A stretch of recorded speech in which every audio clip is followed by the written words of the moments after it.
a.m. right here on VOP TV. VOP TV, now a voice.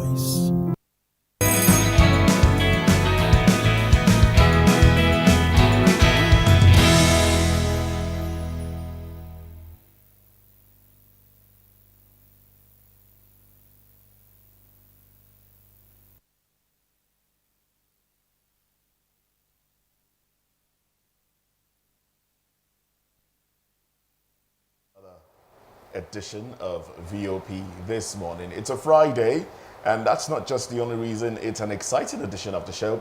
It's also International Women's Day. And yes, if we men don't celebrate women, see what I did there? Then we men will be in trouble. Okay. I am Moses Humphrey, welcoming you to the show. Fina Okechukwu, Moses, good morning, but you will not be in trouble. I will not. Yeah, you have to. It's a continuous thing. You must show us love, keep on showing us love. Oh, yes. So that will spread the love actually to you people. Yes, we show you love so that you can give us love. Moses. David Edwin is my name. What very did you good. Shekosi. Okay. Shekosi. Kusi. And a woman asks you, Shekosi. Be very careful. David is my name. David Edwin. A very good morning to you this beautiful morning. We're super excited as usual to be here. And on a beautiful day like today, where we celebrate women all over the world. And today's just going to be a beautiful day. I'm almost definite. Oh, yes. Oh, yes. Well, let's let you into a few things that we'll be talking about today. We'll be looking at the appointment of Ganduje's son, along with 3 others, to lead top government agency. And like Moses rightly said, today is United Nations. The United Nations commemorate International Women's Day with the theme Inspire Inclusion. So these are the stories and the talking points for today. But before we get to the discussion proper, we would like you to subscribe to our YouTube page. On YouTube, we're at Voice of the People TV, and on all other social media platforms, we are at VOP TV Live. Well, we'll be heading straight to the papers almost immediately, but let's also let you know that you can be a part of this conversation by, calling us or sending us a message via WhatsApp line. It should be scrolling down there on your screen. And today, we definitely would be taking all of your comments. Well, Moses? Oh, yes. Getting straight to it. Without wasting any more time, let's get into the papers and look at what stories we have from the cover pages of some newspapers, and we have joining us in the studio to make sense of it all. From here on into the program proper, we have Barrister Darlington Agomo. Welcome to the program. Thank you, Moses, and the rest of the crew, David and the women we are celebrating. I hope Barrister was asking me earlier how my week was, and I just couldn't help lamenting as to the closure of Third Mainland Bridge and how that affected a lot of Nigerians. On Wednesday into Thursday morning night, some Nigerians got home 2 a.m. Some 3 a.m. because the bridge was closed. Now, the same bridge was closed the previous week, and some Nigerians said, I had to take the bridge later at night previous week. And I realized it was open, regardless of the fact that a closure was announced. And, there was this cry on social media that nothing was done that day. It was just so the president could drive freely to come inaugurate the rail lines, the red rail lines in Lagos. And this second closure, it was like there wasn't enough information given to it. But the sufferings that Nigerians had to go through, if you were out that day and you saw the traffic, it was horrendous, to say the least. It was horrendous. Anyway, we do hope proper announcement will be made next time, and alternative routes properly cleared and prepared, so Nigerians can just go ahead and use those alternative routes. David. Yeah. Moses. Barrister. I am surprised you are complaining. You mean by now you are not used to suffering? Should anybody get used to suffering? Well, Nigerians are used to, so this is the least of it now. No. So, That's not something that we should accept. They No, we don't shouldn't care. get used They to don't care about you when they are doing things. So they don't care about you when they are doing things. Ordinarily, should it be like that? This is almost a 4 or 5 lane. Why not demarcate it? Finish one part. Why people are making use of the other part, so that there will be no inconveniences. So when they want to do this, they don't think about you at all. They don't. Well, I would like to believe there's a technical reason to why they had to close one part of the bridge or close the entire bridge entirely, to carry out the repair work. But my point here is proper alternative measures should be made. Other roads should be cleared. So because the traffic, the number of vehicles that go from the mainland to the island and from the island to the mainland on a daily basis are so much. So many vehicles, so many people leave on the mainland, work on the island. Yeah. And so proper arrangements should be made.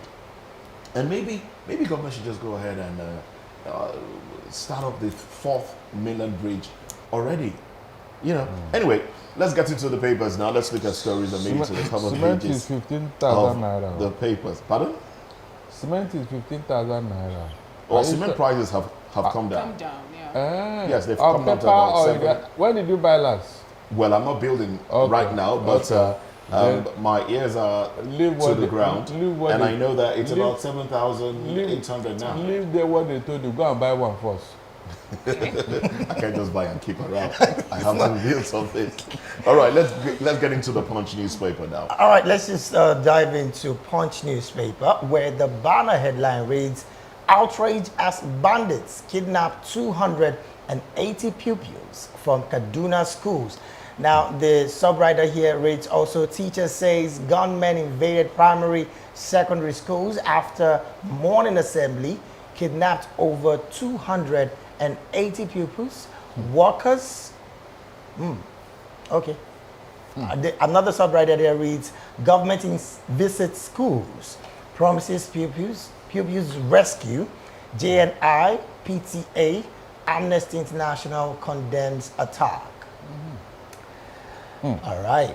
Above the nameplate there, you also find another headline that reads, "Tinubu suspends REA boss directors over alleged 1.2 billion naira fraud." Another headline here reads, "Reps demands 2024 budget review over forex crisis." Another budget also reads, above the nameplates there, "Wigwe's philanthropy, dedication to gospel exemplary." This is coming from Adeboye. And then there is a major pictorial here, right there, at the front page of the Punch newspaper, a picture of the LEA government primary school, Kuriga 1, where bandits kidnapped over 280 pupils, staff members, and in the Chikun local government area of Kaduna State as well. Well, that's the picture you're seeing on your screen. All right, beneath that pictorial, you see another headline there that reads, "Recover 5 trillion naira unremitted MDA taxes. Reps tells FIRS." Another headline there reads, "Kaduna plane crash. Pilots escape deaths. Air chief orders probe." And then the final headline there beneath that pictorial, right there at the front page of the Punch newspaper, "On minimum wage, workers differ. Government wants revenue sharing reviewed." But that's about it right there on the front page of the Punch newspaper. Mr. Darlington, at this point, I hear your reaction on almost all of the headlines, but maybe you want to just pick one. No cheering news. That is my worry. No cheering news. Moses, please, is there any day you open the pages in Nigeria and see one thing that will make you happy? You mean Nigeria has gone to this sorry state? 280 pupils in a school. That means they literally want to close down that school. If they took away 280 people, how many is now remaining? Of course, they will open that school again now until those girls or those boys are recovered. And they may never be recovered. The Chibok girls, we are still talking about them up to tomorrow. Leah Sharibu and the, what's it called, the Dapchi girls. Is it not too much? Somebody should answer me. Is it not too much? What exactly is going on in Nigeria, for God's sake? They came in, and I know that for them to pick so much, they must have come with a truck. You mean all the while they were coming along the road, no security checkpoints. Nobody saw them, nobody said anything. And they came and packed these people and just went away like that. Eh? This insecurity, there is more to it. Oh. I'm telling you, elders of Nigeria, it is time you rise up. Oh. There is more to this thing. If Buhari could not do it, Tinubu could not do it, then who will not do it to stop this insecurity so that Nigerians can move on with their lives? Do you know how many destinies that have been wasted? Eh? Do you know how many world beaters that are in terrorist camp, terrorist den up till now? Some may not even come back. That young girl called Leah Sharibu, I'm sure her own destiny is cut off. She must have given birth to multiple children by now. She may never come back. No, sir, I want to find out. Is there the possibility that state policing might just be a means to curb this kind of attacks? I don't think so. I don't think so, seriously. I don't think so, because the Nigerian structure will not allow state police to function. I'm telling you. So how do we mitigate this It issue is the security? leadership. Let the leader take proactive steps. Let them be definitely. Let them be, have the political will. That is what we need. How do you? Because Proactive steps. What yes, like preventing these things. Look, if they can segment this terrorist enclave, you search for an area where they are, neutralize them in that area, then police it or militarize it so that they will not come back. Then you go to another area, gradually, you beat them segmentally. Go to Borno now. You know the area that they are so much there. You go there, you map out the area, both aerial and the ground troops. You take them out. What about the innocent civilians who happen to be in their camp? What happened to them? That's what I'm saying now. Aerial and the ground troops. The civilians are in a camp. They camp them somewhere. But these terrorists, they come out at interval to do their mayhem or to do their evil inside the cities. You can wait for them, take them out. Then after all, they have been rescuing civilians who were in their den. They can't remain inside there forever. There are times they will come out. You have our satellite there that will train them. When they are coming out, you give information. Police and army and all that, they wait for them at a particular point and neutralize them. Now, Barrister, there's also been some quarters that have been frowning about the fact that some of these guys claim they've repented and reintegrated into the society. Now, some quarters have really been frowning about this particular move. What do you make of this as well? That's what I'm telling you, that the political leadership are complicit in this thing. The way they are handling this thing, it doesn't show that they are serious about it. If not, why would you just reintegrate terrorists who have killed and maimed an entire village into the society just because he swore with a particular religion? It doesn't make sense. Okay, Barrister, we have the issue of minimum wage again on the front page of the Punch newspaper. But this time they're saying workers, ZFAs, and government want revenue sharing reviewed. Now, looking at this this headline, do you think the committee set aside to review the minimum wage, do you think they are going to finish that review anytime soon and come up with something strong? Now that the government is telling us that, they'll have to review it over the fact that the salaries and other things actually differs. With the cacophony of voices I'm hearing now, this matter may not end this year. So where does that leave us? Where does that leave the workers? What does that leave Nigerians? That is government for you. That is, the more they delay, the more advantageous it is to the government. This matter, maybe they said April. With what I'm hearing now, one state is saying 800, the other one saying 450, this one saying 550, this one saying 45. It's now in zones. The zones are the zones, yes. So when would they now come and harmonize it? Yeah, it's not, I don't think it's about harmonizing it, because different states earn the IGR of different states differs. So some states may not be able to pay a harmonized sum. Take for example the 30,000 naira minimum wage. Some states are still unable to pay.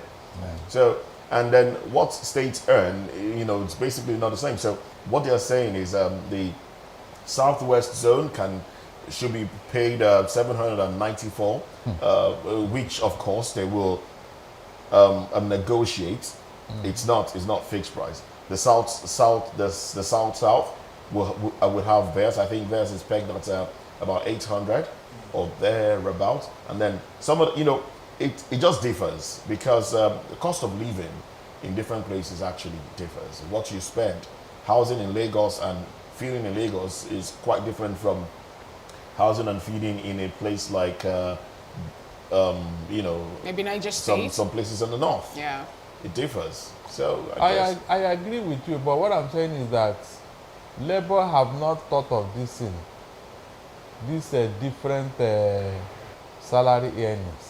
That was why they started with 1 million naira, which was laughable. No, they haven't even started a conversation. The 1 million was just that's what I'm saying. That was what they proposed, but they have not been realistic. I am telling you, even at a point, the politics will come in. APC state might want to save their government some embarrassment. I'm telling you. You see this matter? I am telling you, it may not end this year if they are not careful. By the time they go into it proper, you will see what I'm telling you. Politics will come inside it. Politics will come in. And government will do everything it can to delay it. Already, TUC and NLC, they have not agreed. They have not agreed on what is right here. They have not. All right, then. Let's get into another paper. The Vanguard. They need the nameplate to have the banner headline. That's the Vanguard newspaper. Yeah. Okay. It says minimum wage, NLC, TUC split, want different pay in zones. Right, and above the nameplate, CBN to sanction DFIs, PMBs, MFBs over late submission of returns. Edoguba, women youths want suspension of Shaibu's impeachment process. And we have a rider. We want peace, but can't stop lawmakers from working. PDP. There is effort to resolve crisis. Shaibu. Okay, you left me with enormous shoes to fill. Wigwe's daughter. Herbert Wigwe's death, lost to Africa. That is from Osibanjo. Reps to review 2024 budget demands assessment of current exchange rate. There's a pictorial and there's a Vanguard newspaper, and that pictorial is about Tinubu becoming the grand patron of science.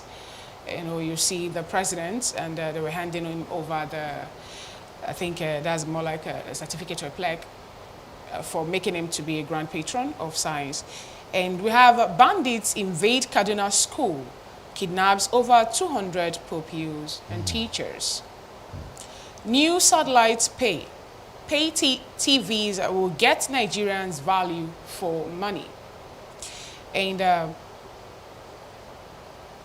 the banner headline that reads minimum wage, NLC, TUCs want different pays and zone. There is a rider to that. NLC TUC public sector proposal range from 120,000 naira to 850,000. South workers propose 850,000 as government says stays away. And Southeast NLC wants 540,000 naira. A TUC 447,000.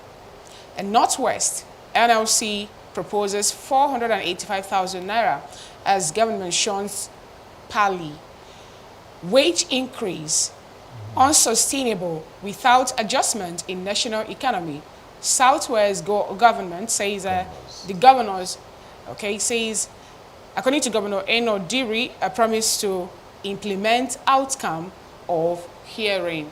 Okay, I guess that's a breakdown of what all the regions want as regards minimum wage. All right, so this is what we were talking about earlier, the barrister. South workers are proposing 850,000 naira. We also have, basically, in all of these proposals, the governors who are the ones to pay have avoided the meeting. They are not saying anything currently. Where do you think this leaves the whole arrangement? I told you they will delay these things so that this year will pass. But there is an expiration time for the previous minimum wage. It expires March. Hold on. Look, this expiration thing. Wouldn't that be going against the law if the payment of 30,000 minimum wage expires March, and then there should be a review after March, and then we don't get to see a review, and we continue with the previous minimum wage? The last time would that not be breaking the law? The last time you reviewed it, when did it expire? The 30,000 that you reviewed? 19,000, you mean? Good. From that time till the time it was reviewed and when they even started paying, how much?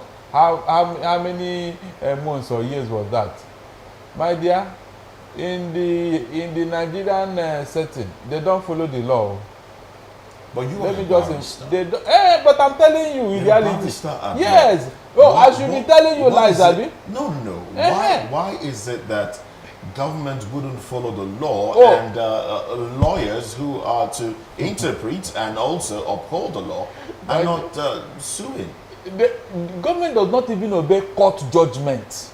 So does it mean there's no supremacy of law in Nigeria? The government does not even obey court judgment, not to talk of what is in the constitution. Even what is in the constitution, do they follow it? We have talked and talked and talked. Nobody wants to listen. What do you want us to do? Are you saying that the government now is above the law? They will tell you that the government now. What will you do to government? Especially those people that immunity covers. But we have the rule of law. We have the supremacy of the law. We have them. It is on paper in Nigeria. It is only in Nigeria that government to flout the law with impunity. I said with impunity, with arrogance.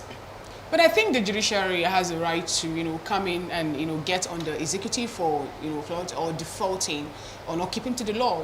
We have this whole thing being divided. We have the executive, the judiciary, the legislature. So what happened? I think the judiciary needs to come in today's Nigeria, these three arms of government, they have been fused together.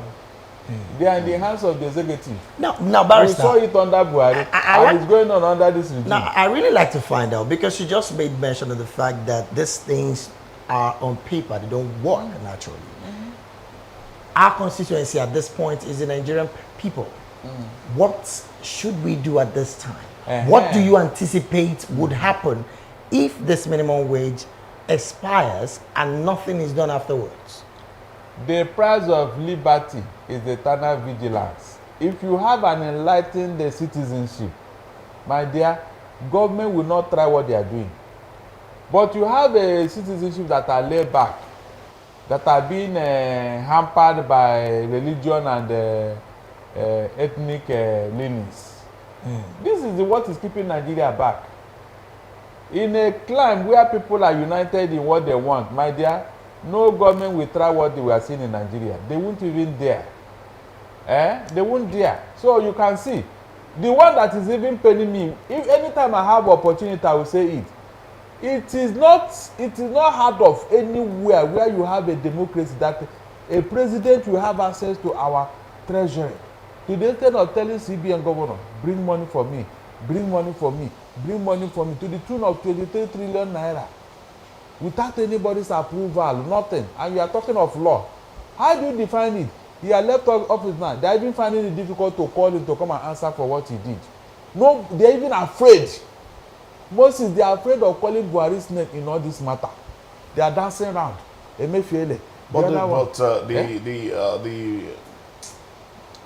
unfortunate. The case involving the $6.2 million paid to election observers, which paper had the former president's signature in it. Experts have looked at it and determined that the signature was forged. So, doesn't that exonerate by who? Who forged it? Well, that's what will be determined later. But the fact on ground now is that it was forged. No, you don't think I won't believe. Look, I won't believe that. Let Buhari come to court and testify before the court that this signature is not my own. People cannot be speaking for him. That's what I'm saying. Let him come to court and tell the court that this signature is not my own. I didn't order this particular money to be released. I find it very, very curious that Emefiele will involve himself in paying INEC or electoral observers. Is it not? It's unthinkable. I don't know why people just want to make this Emefiele look like he's the worst human being on earth. Everything Emefiele. How could he have done that on his own? Go and forge. When Emefiele can easily make that money without sitting down, he just stand up and order somebody to give him money. He will go to black market, give it to them. They will sell at their what's it called? No, you give to bank. They will sell at he will buy from official rate, give it to black market. They will sell it. He will collect his money and return money to your treasury, and nobody will know whether anything happened. Emefiele can stand up and make 10 billion naira as the CBN governor under the forest crisis we had the other time. So why will you go and be forging whatever? I cannot believe that story. It's not possible. Now, Barrister, some quarters have also said that all of this seemed like a distraction. Of course. For the Nigerian press. Of course. Do you subscribe to that as well? I said perfectly. That whenever they see that they don't have anything to tell Nigerians, they will look for one small matter and blow it up. $6 million. And this one that we are talking about, Buhari, which one is more important and more scandalous? Which one? Okay, now, Barrister, you are a lawyer, so I would like to also ask you, interpreting the law as regards the immunity clause that we have in the Constitution, a lot of people have been pointing to that direction. Even EFCC also once pointed to it, saying that that is what is kind of deterring them from carrying out their duty judiciously. Now, what do you think we need to do as regards that immunity? It doesn't only work in Nigeria. Other people also have immunity for those in power and all that. Anybody who is covered under immunity should know that immunity has expiration dates.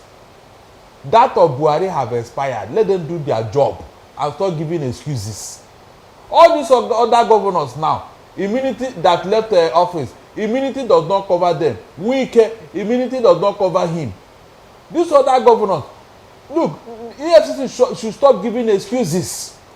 Wike should be picked up, even as a minister. But they cannot do that. So what excuse are they giving? All these other governors that have left office, what has happened to their case? Immunity is not forever now. It's not forever. Don't you think it has to do with still serving and towing the party line in trying to protect the image of the party? It's as simple as that. Oshomole told you that. I'm not the one that said it. He said whatever you have seen, you have committed. Immediately you come over to APC, your sins are forgiven.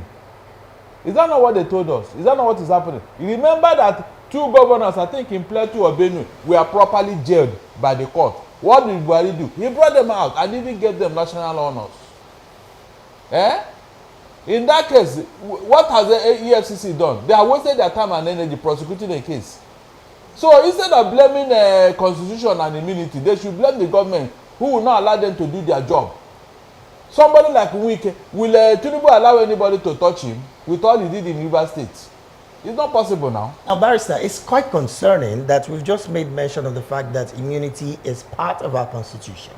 And going forward as Nigerians, is there the possibility that even while reviewing our constitution, there can be a way that all our anti-graft agencies can easily do their job without being manipulated or influenced by a sitting government, and then they do their job properly? Is there going to be any possible way? And if there would be, please help us with that way. You see, the way EFCC Act is structured, they have powers to investigate anybody, whether you are a governor or a president. Okay. You can investigate them even while they are in office. You investigate them, compile all their sins, and keep it. The day they leave office and the immunity does not cover them, you can now pick them up. That is what the act says. Any human being under this space called Nigeria should be investigated by EFCC and ICPC. But the fact is that they don't do their job. My dear, they don't do their job. Even in the EFCC, didn't you see the corruption there? All right, then. You saw what happened to Magu. Magu. This is how far we can stretch the newspaper review. So what happened? All the EFCC chairmen, they left in ignominy. All of them. Barrister, we have to get into the major talking points, the very first one for today, looking at Gandhiji's son's appointment and 3 others to lead Rural Electrification Agency, REA. Details of this when we come back.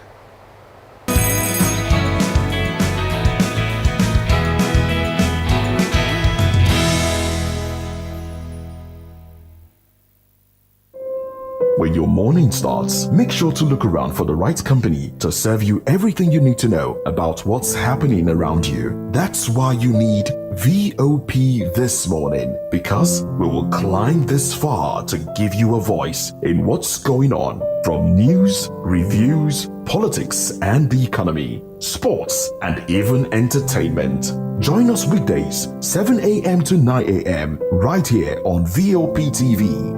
VOP TV. Now you have more than a voice.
All right, President Bola Tinubu has approved the appointment of Engineer Umar Abdullahi as the Executive Director, Technical Services of the Rural Electrification Agency, REA. Now, this appointment came shortly after the President suspended indefinitely the Managing Director, Chief Executive Officer of the same agency, Rural Electrification Agency, the person of Ahmed Salihijo, alongside 3 other executive directors of the agency over alleged fraudulent transactions.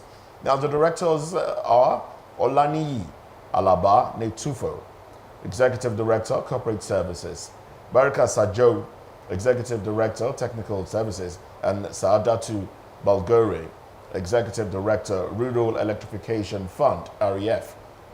Now, do recall that Salhijo had been appointed by former President Muhammad Buhari in 2019. Well, while Tinubu named Aliyu Abubakar as his replacement, that's replacement for Salhijo, he appointed 3 others who are Ayoade Boyega, Executive Director, Corporate Services, and Doris Ubo, Executive Director, Rural Electrification Fund. And also, Ganduje's son, that's a son to Umaru Ganduje, as the new executive directors of the agency. All right. Now, some Nigerians are raising questions as to the appointment of Ganduje's son. Well, particularly I wonder why, but then, since it's up for conversation, we will have to talk about it. Ganduje, a major player in the APC, and you do remember the dollar entering Agbada issue, and now appointment of his son. First off, is there some sort of gratification, or did the president see that this person is capable of doing the job? What's your take, Barrister? Moses, it is unfortunate.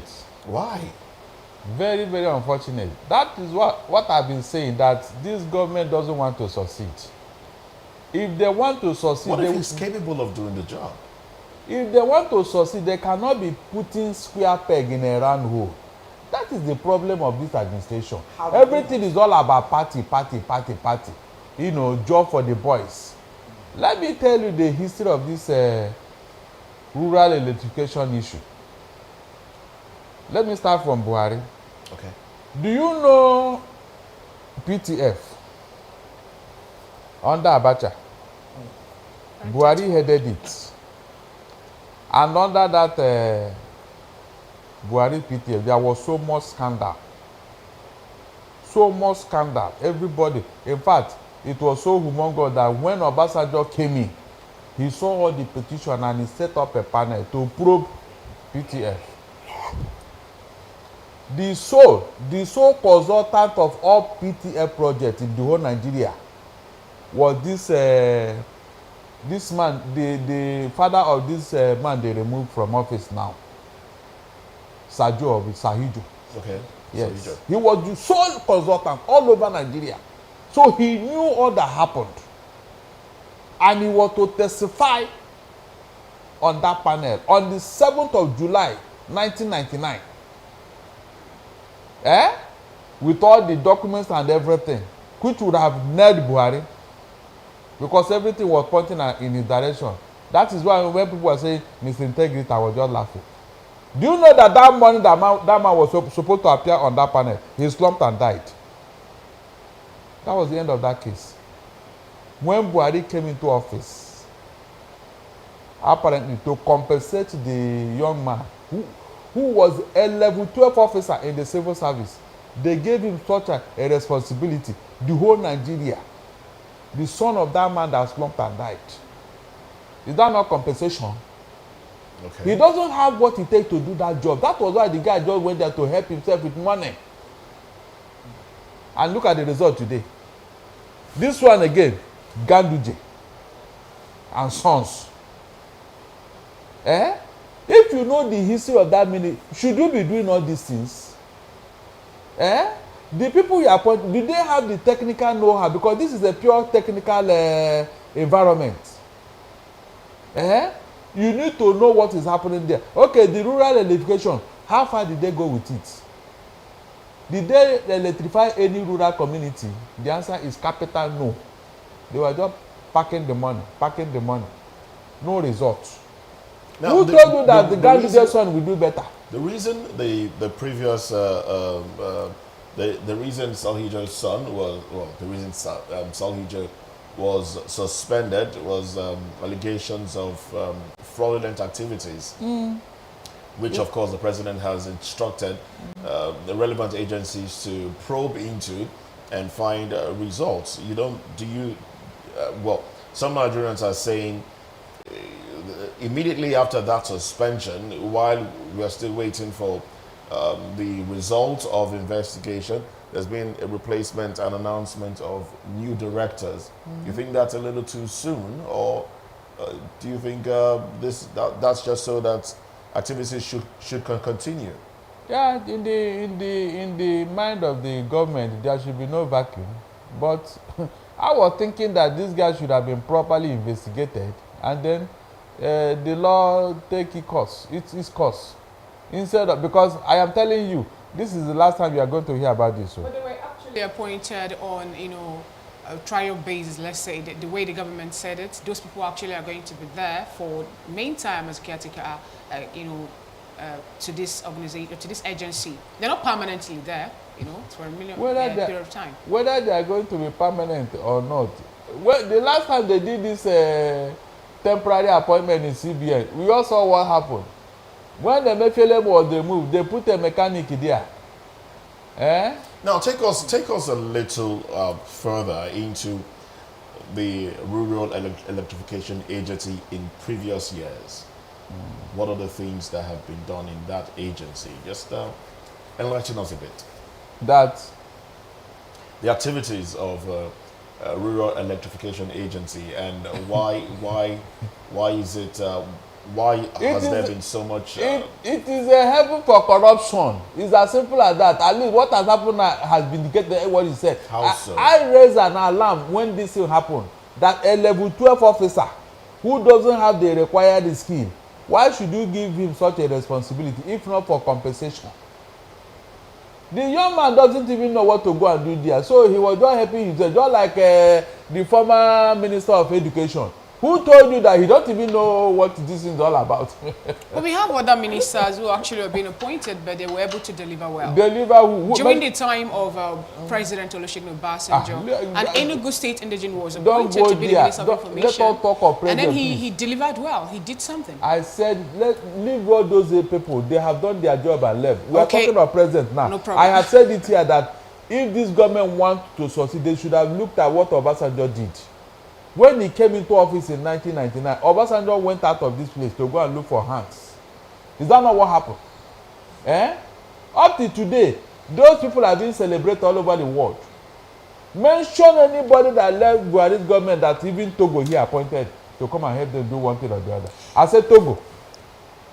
Okay, Barrister, a chieftain of the APC, yesterday called on the president, not to, do the closed door policy just like the previous administration. Reason being that we've been seeing our videos or even information about how it's like family members are now being part of the government and all that, given the fact that the two children of the president join hands in welcoming the Qatari, investors when they come to Nigeria. And now with this appointment of Ganduje's son as executive director of REA, do you think it's really a closed-door policy that the government is working on? He's following Buhari's footsteps. He told you now. What is strange about it? He told you what you were coming to do, and he's doing it. So why are you surprised? Under Buhari, Nigerians were so divided. That was when I knew that nepotism can be state policy under Buhari. So if Tinubu have continued there, why are you surprised? Tell me how. This one has even taken it a notch further. His sons are now in charge of delegations all over the world. When they were being introduced in Qatar, didn't you see the lineup? Two of his sons was, Sheyi was first, the other one was second during the introduction. Nobody even said this is their portfolio. They were just this is the president's son. They didn't tell us their portfolio. And this is a state function. So you can see that the man have taken it there. So he's grooming them. Tomorrow, just mark my word, tomorrow they will tell you, they have been learning from their father. They are qualified to be president. The father has been teaching them. That's why he's following them. He's telling them how to rule. Yes, the boy is good. Let us give him a chance. Now, it's quite important that we, enlighten our viewers this morning at this point. Gandhi's son, according to some records, is not just an ordinary young person, one who is also intellectual to the point of having some appointments. Now, some quarters are frowning at the fact that it has to be Ganduje's son. Why do we, as Nigerians, go this route to giving these political allied stories to always hold on to? Isn't there That's on one part. Isn't there another Nigerian who is eligible to man that position? You are talking now. So, if if somebody is beaten by a snake, when he sees the head of a lizard, will that person not suspect that this resembles that snake wey bite me yesterday? Oh, is that not why Nigerians are apprehensive? You remove somebody from an office where you allege that there was corruption. You now replace that person with the son of somebody who was packing dollar inside his agbada and inside his cap. But does it mean that the sin of the father now can be traced to the son? There's every possibility that the son of Ganduje actually is a Nigerian youth who has, represented us well in other parts or in other activities that he's actually doing. Fina, have you seen where a snake get back to something that resembles a rat? A snake will always belong. Now, Barrister, we've been talking about active participation of Nigerian youths, especially in pushing forward, the government and making sure that things are being harnessed properly in Nigeria. This appointment of Abdullahi Umar, the guy I'm talking about, Ganduje's son, now, don't you think it is actually a way of putting in vibrant youths in the, I've not finished and then you're smiling already. Oh my God, which vibrant youth? Have you gone to his profile? Hold on, have you read his profile? He has a good profile. Well, what I'm saying, it was the same mistake they made with Sahidio's son. If they are making the same mistake, it's all about the boys. What if he represents us well? Sorry? What if he represents us well? What if in the agency? He cannot. No, you never can tell. I said he cannot. Is it not too quick for us to judge? I said he cannot. Quote me. He cannot. The environment will not even allow you. Okay, the minister himself has not performed. Then it is you who is just heading an agency under the ministry.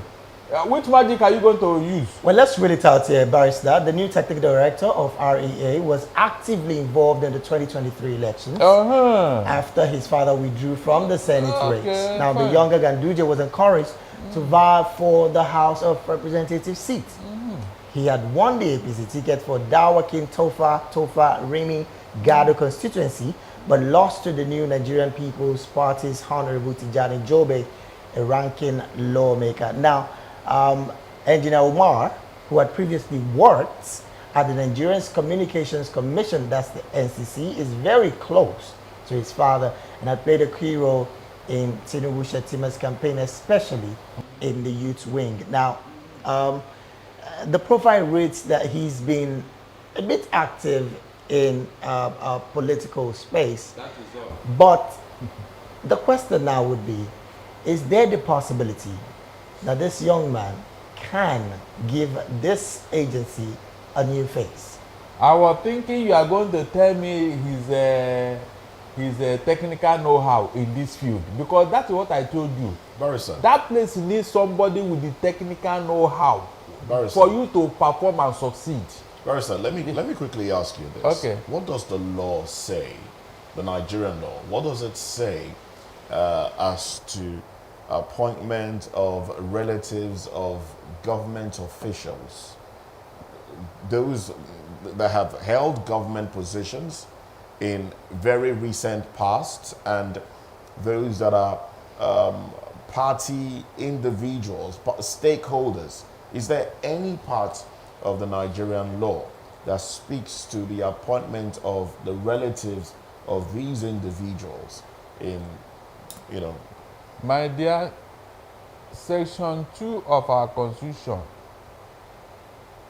listen very well, oh. That particular chapter is talking of federal character principle, okay, which says that you must not appoint people from a particular region or state into government ministries and all that. That is, you sectionalize it. People from a particular place alone. Yes, it is not allowed. Because you can't tell me that the whole Nigeria, it is only that place that you can find somebody who can do that job. That is why that federal character principle is put there. But is anybody obeying it? Please, my dear, you saw what happened under Buhari. Did he even listen to anybody? He was just doing his own thing. So it is government that is the worst culprit in flouting our laws. That is why we are worried. Syrup have gone to court on several occasions concerning this, but who listened to them? Even now, when the court said that you cannot do this, what did anybody answer them? Aside from syrup, what can the common man, the ordinary Nigerian, do if he feels that his interests are not being upheld by the government of the day, especially as regards nepotism? What can you do? So that they will say that you want to bring down the government. Already ordinary protests, you saw how Tinubu labeled it, that they want to bring down the government. That is what we are talking about. We don't have a vigilant citizenship. I'm telling you, the moment you want to raise your voice now, they will they look at where you're coming from. Because you are not in government, you want to bring down our government, Abi. That is what is driving Nigeria. That's why we are not moving forward. If we are united in what we want, my dear, these things will not happen. I am telling you, they know. That is what they are always doing. Playing ethnic and tribal and a religious card whenever it suits them. Whenever they want to do anything, they will look at it.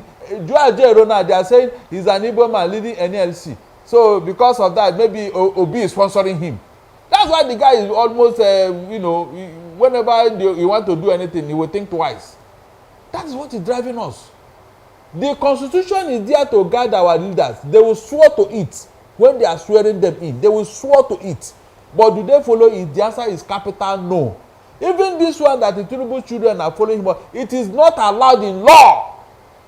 Look at how Ruben Abati described it, that they are moving around there like a jobless invalid. That is how he put it. And that is the fact. Those young men, they're supposed to be doing something now. They're supposed to be working. They're supposed to be working. How can they be lazing about Asoro with no portfolio, nothing? Grown-up young men. And their father is there. Did the constitution say that? The answer is capital no. But it is being flattered. Even using our presidential jet, it is not allowed for those boys to try that. But this boy will just enter presidential jet to go and watch polo. Go and do whatever he like. Is that what constitution says? The answer is no. If you try it in America, my dear, that day, even your party will vote you out of office. So what are we blaming this particular flouting of this constitution to? We actually want democracy. Now that it's more like from, the explanation you're giving is like the democracy that we want or what we are practicing actually is not giving us what we as Nigerians need. What do you suggest in this particular time we do? Do you know what happened? We got independence on a platter of gold. We didn't suffer. If we have suffered like South Africa, my dear, our brain for don't reset since. We didn't suffer. Look at South Africa that went through hell before they become what they are. We even helped them to come out of apartheid. Look at them. We are even learning from them now. They are giving us all sorts of names.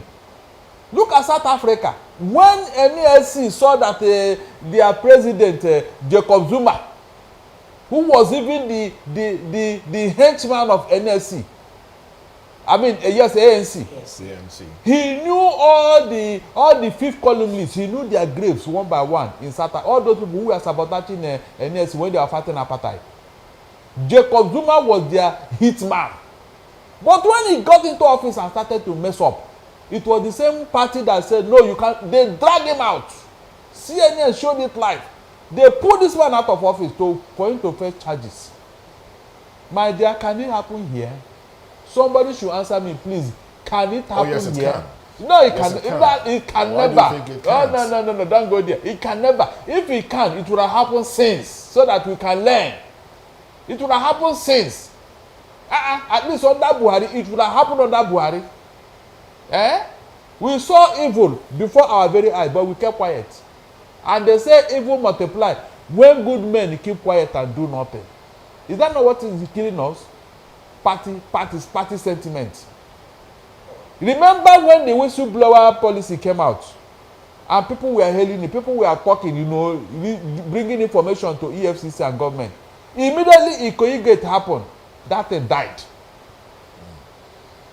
It died because somebody said they want to embarrass us, that thing should not happen again. It died. whistleblower policy. He died. My dear, something is wrong with us. We have been very, very reckless with our democracy. The independence we got, we don't know the value. I'm telling you, we don't. If we know, we will not be behaving like this, especially leaders who will swear to do certain things before they get into it. When they get there, even the citizenship are the worst because they don't ask them questions. I was thinking about now, people should have been asking Buhari, all the things you promised us for 8 years, you did not fulfill one. Why? He made promises what he was coming to do, and people were mesmerized that Buhari is coming. 8 years, it went just like that, nothing, and nobody is asking questions. Nobody. Is that not why this other one have come in now to do whatever he like? That's it. But Barrister, a lot of persons who want to say, would Nigeria at this point continue to be docile in action and in words? Because just like you mentioned rightly, you would have expected that Nigerians would be asking the previous government direct questions. Yes. And the questions are not asked. They won't ask. Isn't this a sign that the Nigerian people are docile as concerning things that pertains to the government? Exactly, they are. And then if at this point that seems to be the situation, then what should be the way out? My dear, that is why some of us are saying it whenever we have the opportunity and privilege to tell our people, wake up, wake up. If you sleep on your right, don't blame anybody. That is what we are saying. Don't sleep on your right. Sorry, the laws are there. It is left for you to make use of it. Ask questions. Organize yourselves. Leave a tribal and a religious sentiment apart. We are talking about you. It is your future and the future of your children. All right. Now, Barrister, I also want to find out on this same topic that we're talking about. Some quarters will want to say the president identifying that there's been some level of mismanagement in the REA agency is a plus for this government. Now, the statement also mentions a broader investigation into fraudulent transactions. Now, in your opinion, how can such investigation be made more transparent, accountable, and of course known to the public? My dear, nothing will come out of it. You think so? Let me just tell you straight off, nothing will come out. If something had come out of the previous one, I will now have hope.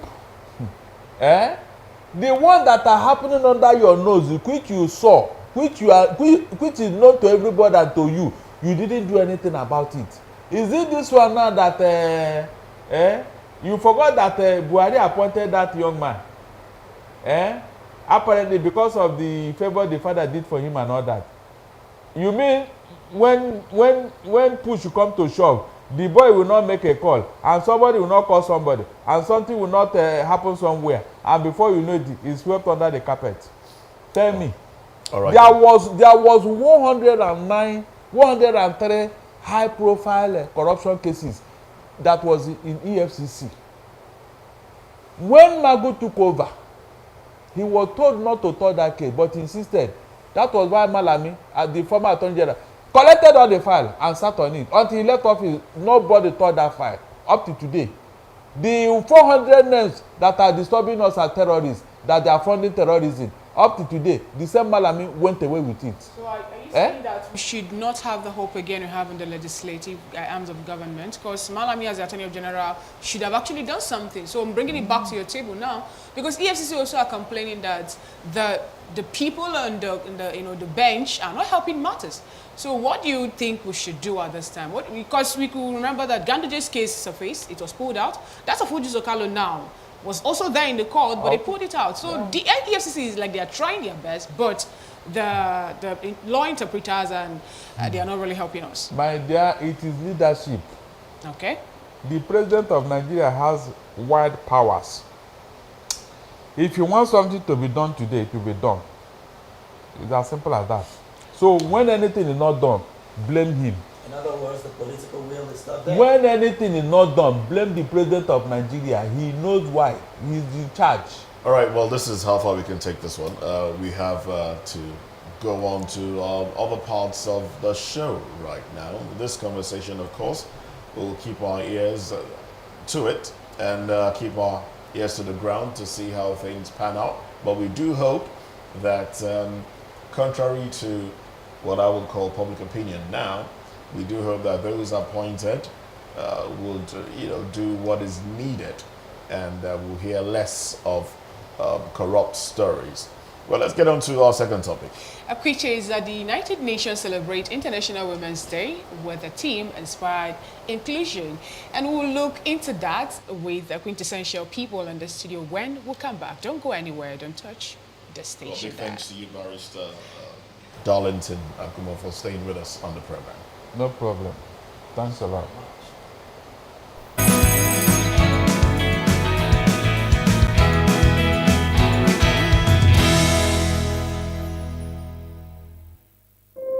When your morning starts, make sure to look around for the right company to serve you everything you need to know about what's happening around you. That's why you need VO.